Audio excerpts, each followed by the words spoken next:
Bienvenue à cette édition 2026 de Lyoncraft. Cette année, tout particulièrement et encore plus que les autres années, je tiens vraiment à vous dire merci d'être venu. Vous l'avez peut-être vu, c'est difficile les conférences, comme plein de choses qui sont très difficiles en ce moment.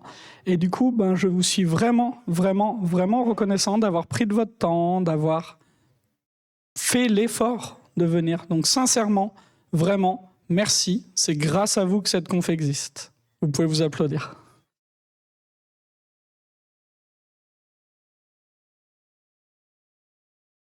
L'objectif, c'est que la journée se passe le mieux possible pour tout le monde. Et donc pour ça, on va se mettre d'accord sur quelques règles. La première règle, ce sera la règle de la mobilité. Si vous n'apprenez rien, si vous n'apportez rien, ou simplement si le cœur vous en dit, partez. C'est OK de partir. Vous pouvez partir et revenir, ou partir et ne pas revenir. C'est OK. Et je vais vérifier avec toutes les personnes qui sont sur scène, c'est OK si quelqu'un s'en va de votre talk. C'est peut-être juste un café qui doit être évacué en urgence. Ça ne veut pas dire que le talk n'est pas bien. C'est tout à fait OK. Il faut que ce soit OK pour tout le monde. Sentez-vous libre de changer de pièce. C'est vraiment important. La seconde règle, c'est la règle du Pac-Man. Quand vous êtes en train de discuter avec des gens que vous connaissez, avec vos collègues, avec vos amis, vous allez avoir tendance à vous mettre en cercle et à fermer ce cercle.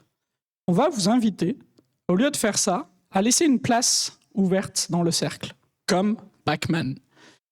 De cette manière, quelqu'un de l'extérieur pourra se joindre à vous et venir rejoindre votre conversation. Et quand quelqu'un arrive, vous réouvrez le Pac-Man.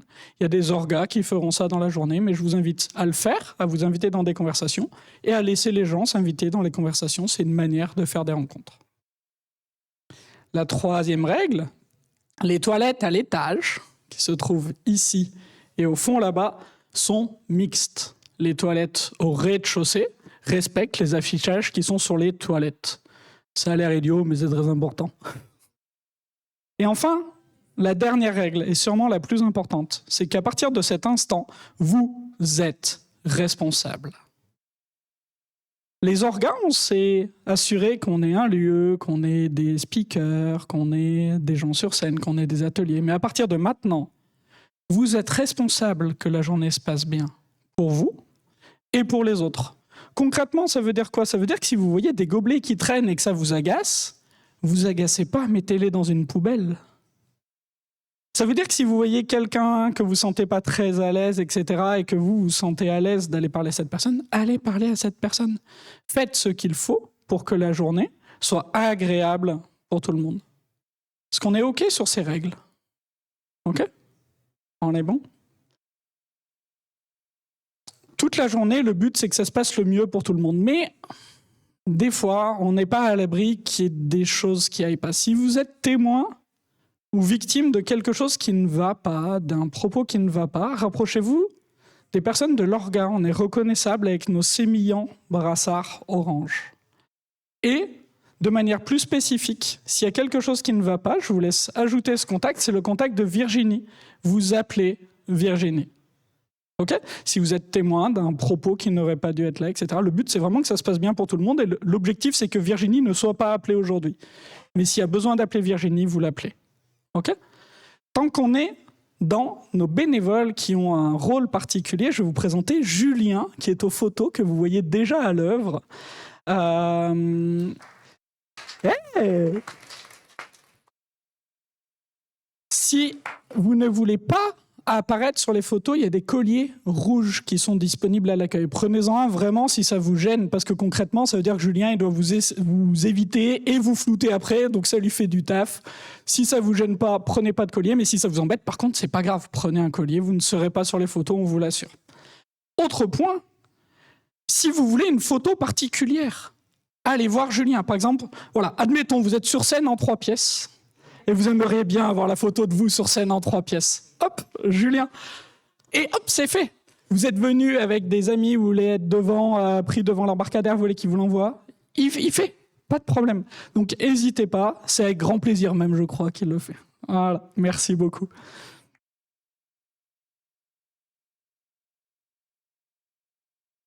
toute la journée, dans cette salle et dans la salle Pause and Play, donc qui est au rez-de-chaussée accessible par les escaliers ou l'ascenseur qui sont au fond là-bas, il y a des talks, c'est-à-dire des présentations, qui sont filmées. Si on n'a pas de problème de régie, mais on a les meilleurs régisseurs. Et les talks seront disponibles, sauf si des dingueries sont dites, et dans ce cas-là, on ne les mettra pas sur YouTube. Mais normalement, cette salle et la salle du bas sont filmées. Ce n'est pas le cas pour la salle Murmure, qui est la grande salle qui est là, dans laquelle il y aura des ateliers toute la journée. Et je vais vous parler un tout petit peu de ces ateliers. Ce matin, Marie-Alice vous accueillera pour répondre à toutes vos questions concernant l'IA. Donc vous n'êtes pas obligé de faire l'atelier avec elle, vous y allez, vous discutez avec Marie-Alice et puis vous pouvez aller ailleurs. Marie-Alice, si vous ne la connaissez pas, a écrit le premier livre sur le développement assisté par l'IA, si je ne dis pas de bêtises. Je cherche Marie-Alice du regard, comme ça elle me dit si je dis une bêtise. Je ne la vois pas, mais bref. Ok ? Elle aura discuté avec elle sur ça, sur toutes les questions, sur je voudrais coder avec l'IA, mais j'y arrive pas, ça me plaît pas, comment on fait ? Allez voir Marie-Alice. Ah oui, mais les problèmes sociétals, énergétiques, financiers, qu'est-ce que ça va être pour la suite ? Allez discuter de ça et on va vous faire un super CR de tout ce qui sera dit là-dedans. C'est Arthur qui s'occupe du CR et donc on aura ce livrable à la fin de la journée. Cet après-midi, ce sera Roméo qui va animer le Kebab Kata. Le Kebab Kata, je ne peux pas trop vous en parler parce que c'est quelque chose qu'il faut vivre. Sincèrement, je ne veux pas vous spoiler ce que c'est, mais c'est une sacrée expérience. On ne sait pas trop, mais Roméo, je pense, il disait je l'ai animé pour au moins 850 personnes, mais très probablement plus de 1000. Donc c'est quelque chose qui est rodé, qu'il fait depuis très longtemps.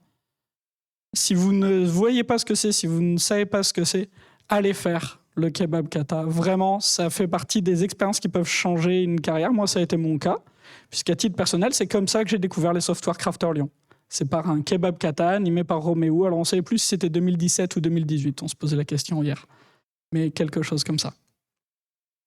OK pour les ateliers ? C'est clair ? Une autre session un peu particulière, c'est le Lightning Talk du public. Dans le hall, vous pouvez inscrire un talk que vous avez envie de donner. Ce serait une présentation de 20 minutes. Proposez vos sujets dans le hall ce matin. Entre midi et 2, on va voter. Concrètement, vous allez faire un trait sur le talk qui vous intéresse. On annoncera au lancement de l'après-midi quel talk a été choisi et le talk sera fait en pause and play à 17h10. C'est l'occasion d'aller présenter quelque chose, de monter sur scène. On peut vous aider si vous voulez le préparer, on peut faire tout ça, il n'y a aucun problème. Et ça, c'est Florent qui s'occupe de ça. Donc pareil, je cherche Florent du regard, mais il vous a accueilli, il était à l'accueil ce matin, donc pas de souci. Vous devez à peu près voir qui c'est. Est-ce que c'est clair ces histoires ? OK ? Eh bien, ça va être bon pour moi. Pour là, tout de suite, je vais laisser la scène 5 minutes à une autre association avec laquelle nous sommes partenaires pour cette édition, qui a mis discrètement un kakémono ici. Je vais vous demander d'accueillir sous vos applaudissements, s'il vous plaît, Oulé Matou, qui va nous parler d'Oyeso.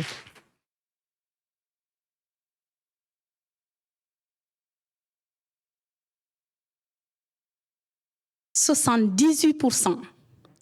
78%, c'est le nombre de jeunes filles qui déclarent ne pas se projeter dans la tech.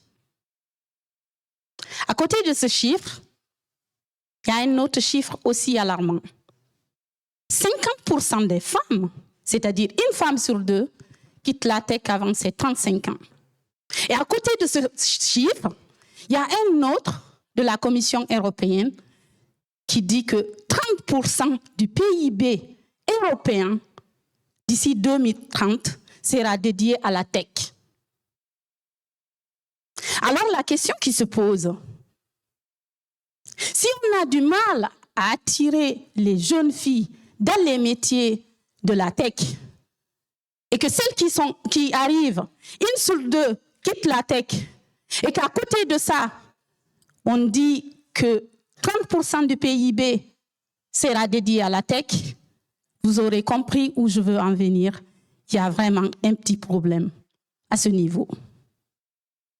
Alors, l'autre question qu'on se pose, c'est pourquoi tout ça? Pourquoi il n'y a pas de femmes dans la tech? Est-ce un problème de sexisme? Je ne crois pas que c'est 100% cela le problème. Est-ce que c'est un problème d'audace des femmes? Je ne pense pas que c'est 100% cela le problème. Moi, à mon avis, je pense que vous et moi, et la société avec grand S, a manqué au niveau éducation. Éducation chez les petites filles, éducation chez les petits garçons qui se retrouvent dans le monde du travail à se dire « je vais oser ça, ça c'est fait pour les filles, ça c'est fait pour les garçons ». Ou alors « je suis un garçon et je vais prendre toute la place.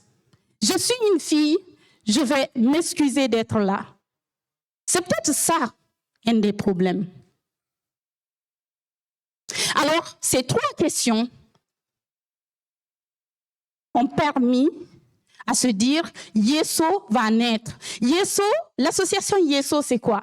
C'est une association qui œuvre pour accélérer la mixité des équipes tech, donc des équipes techniques, en partant de la maternelle, des actions dans les écoles, des actions pour les femmes qui sont dans la tech, des actions en collaboration avec les entreprises pour que cela change. L'heure n'est plus à indexer. Le problème, c'est qui? Est-ce que c'est les hommes qui sont sexistes? Est-ce que c'est les femmes qui ne sont pas audacieuses? On n'est pas là. Le constat est fait. Maintenant, nous devons mettre en place des actions. Et pour que ces actions-là marchent, pour que le visage de la tech change, on a besoin d'hommes, on a besoin de femmes, on a besoin que les entreprises s'engagent, on a besoin que nos politiques s'engagent. Et c'est pour ça que Yeso, au-delà de faire des actions dans les écoles, au-delà d'accompagner les femmes par du mentorat, nous faisons aussi du lobbyisme.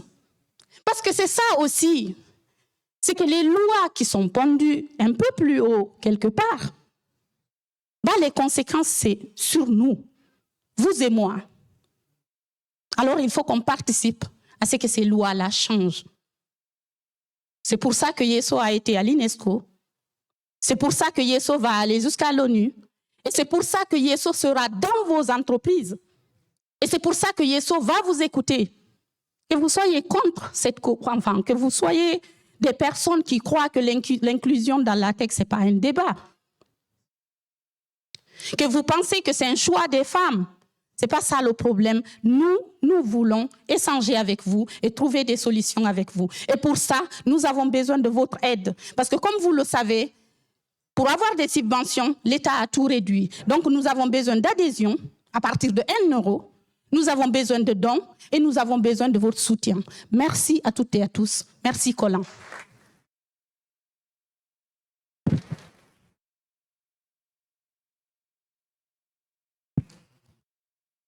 Merci beaucoup.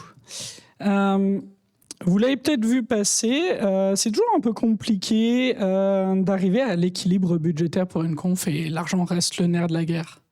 Et donc c'est un moment qui, quand on est spectateur de conf, vous vous dites « Oh, le moment corporate, etc. » Non, je vais vous parler des gens qui ont sponsorisé cette conférence. Et c'est essentiel. Dites-vous bien que sans ces personnes-là, on ne peut pas faire de conférence. Donc on va parler des sponsors, mais ce n'est pas juste corporate. La conférence n'existe pas sans le sponsoring. On va commencer par nos very important persons. La première, malheureusement, n'a pas pu être là aujourd'hui, mais je crois qu'il a envoyé ses meilleurs représentants à sa place. Je vous demandais beaucoup d'applaudissements pour notre soutien depuis très longtemps, Monsieur Punkin Dev Sylvain Couder.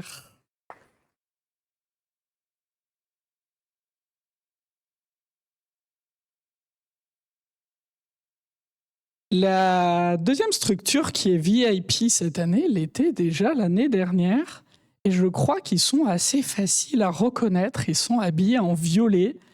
Et on m'a dit que si vous allez les voir avec une certaine phrase clé, ils vous donnent des cadeaux. Enfin bref, il y a un truc bizarre. Je vous laisse découvrir tout ça. Je vous laisse trouver qu'il faut aller voir. Mais je vous laisse surtout applaudir Hopper.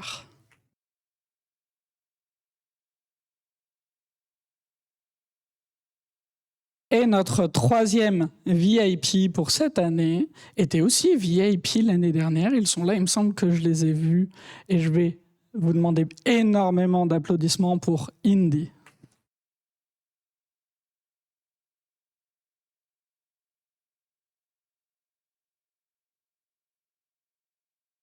Cette année, on a un nouveau type de sponsor. Et ce sponsor, on a travaillé avec eux, on a discuté. Qu'est-ce qui les intéresserait, qu'est-ce qu'ils pourraient faire, et ils payent quelque chose. C'est pas que c'est important, c'est peut-être le plus essentiel de la journée, c'est le plus important, tout le monde le sait. Je vais vous demander un tonnerre d'applaudissements pour Kaizen qui paye l'apéro. Et ça, c'est important. Merci Kaizen.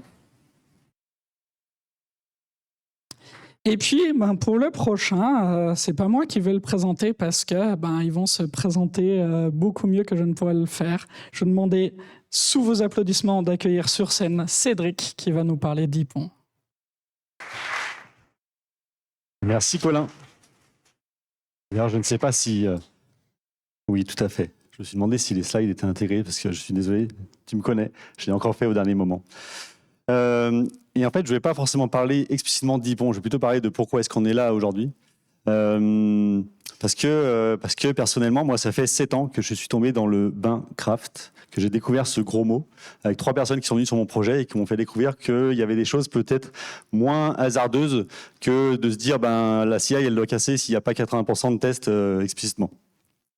J'ai découvert aussi que le manifeste craft, finalement, ça fait quasiment 20 ans qu'on y est, qu'on parle de tout ça, que les préceptes, on en parle depuis 92, donc ça fait presque 40 ans. Je vais bientôt fêter mes 40 ans aussi, donc ça me fait mal. Ouais. Et malgré ça, au quotidien, on retrouve de la complexité accidentelle, on retrouve des bugs par milliers, on va dire, sur nos chaînes de production. C'est-à-dire que notre corps de métier n'est toujours pas suffisamment mature pour contrôler finalement les solutions logicielles qu'on développe.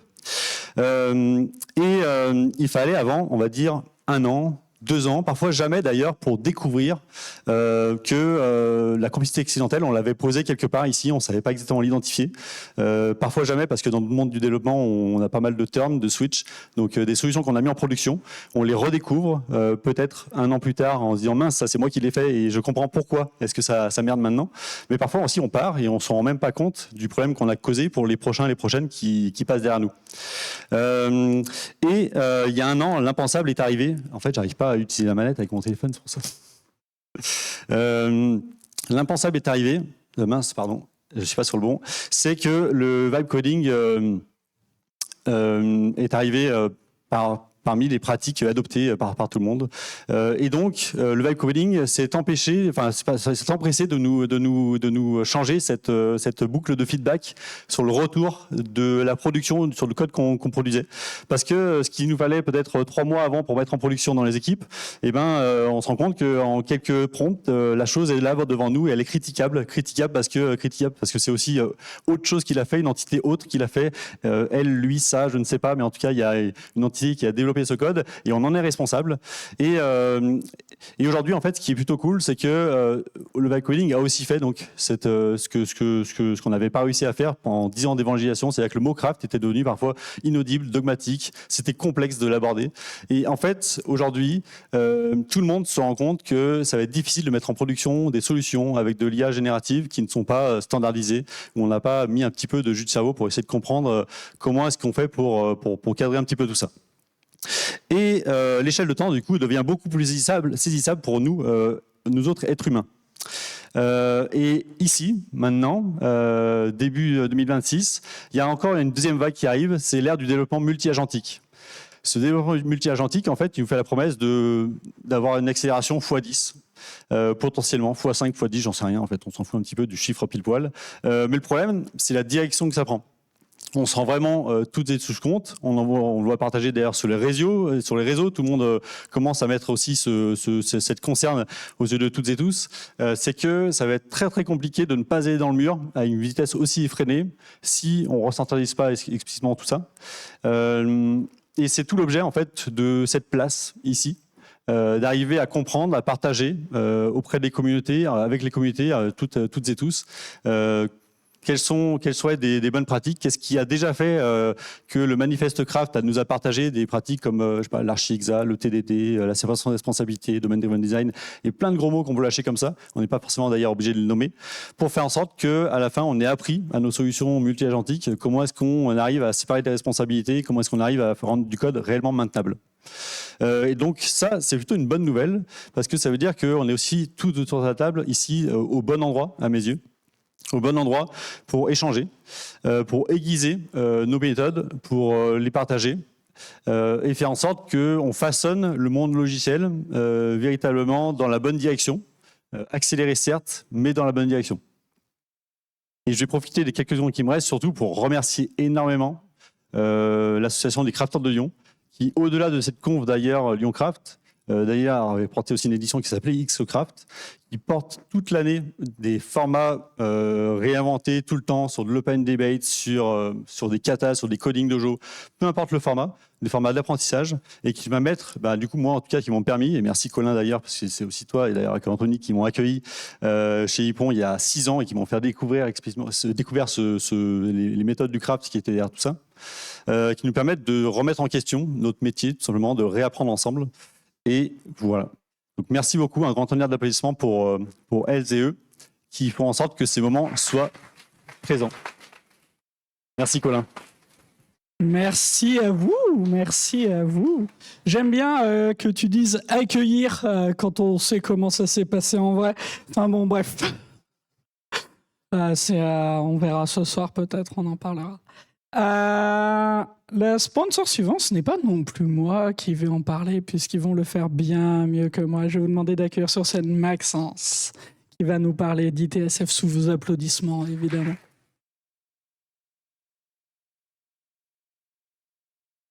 Alors, bonjour à tous. Donc moi, c'est Maxence Murta. Je représente aujourd'hui donc ITSF, que vous connaissez peut-être très peu. Plus près, ok. ITSF, qui sommes-nous? On a été créé en 2015 suite au rachat d'un opérateur télécom donc, qui est Salt, qui est en Suisse. Ce rachat a été fait par Xavier Niel. Donc, son objectif était de créer une entreprise qui allait pouvoir structurer, déployer, que ce soit de l'humain et de l'applicatif chez des opérateurs. Et ça a été un succès, puisque du coup, on sait aujourd'hui que Xavier Niel a racheté pas mal d'opérateurs, et donc on est aujourd'hui à peu près 100 collaborateurs. On se trouve sur plusieurs sites. Nous sommes à Lyon, on est à Nice et on est aussi en Ukraine.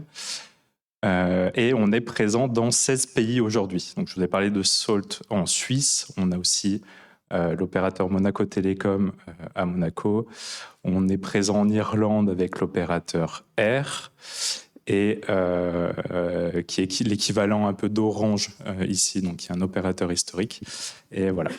C'était important pour ITSF de sponsoriser aujourd'hui cet événement, parce que la philosophie Craft, c'est aussi un peu la philosophie de Xavier Niel et de ce qui découle dans le management et auprès des gens au quotidien. Donc c'est très intéressant et c'était vraiment une volonté pour l'entreprise de pouvoir sponsoriser aujourd'hui cet événement. On organise pas mal de choses autour du craft depuis quelques années. Ça fait, moi, depuis 2 ans que je suis dans l'entreprise. C'était assez méconnu au début. Aujourd'hui, il y a pas mal de pratiques qu'on arrive à retrouver au sein des équipes. On voit que ça a été compris aussi par le management, que c'est bien accompagné.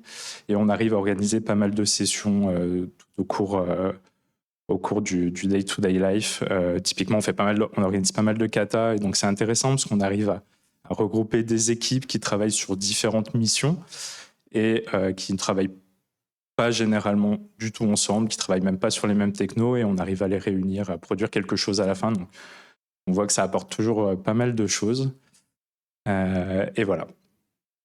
Je vais pas en dire plus. Si vous avez besoin d'informations sur ITSF, vous pouvez venir me voir ou sur les télécoms plus généralement. Merci de m'avoir écouté. Merci au Software Crafter aussi pour cet événement. Et bonne journée à tous.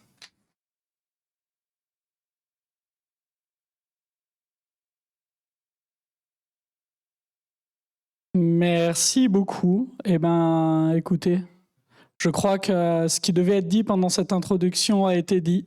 Je vous laisse au programme. Dans cette salle, ce sera Oulé Matou dans quelques minutes. Dans la salle Murmure, Marie-Alice pour parler d'IA.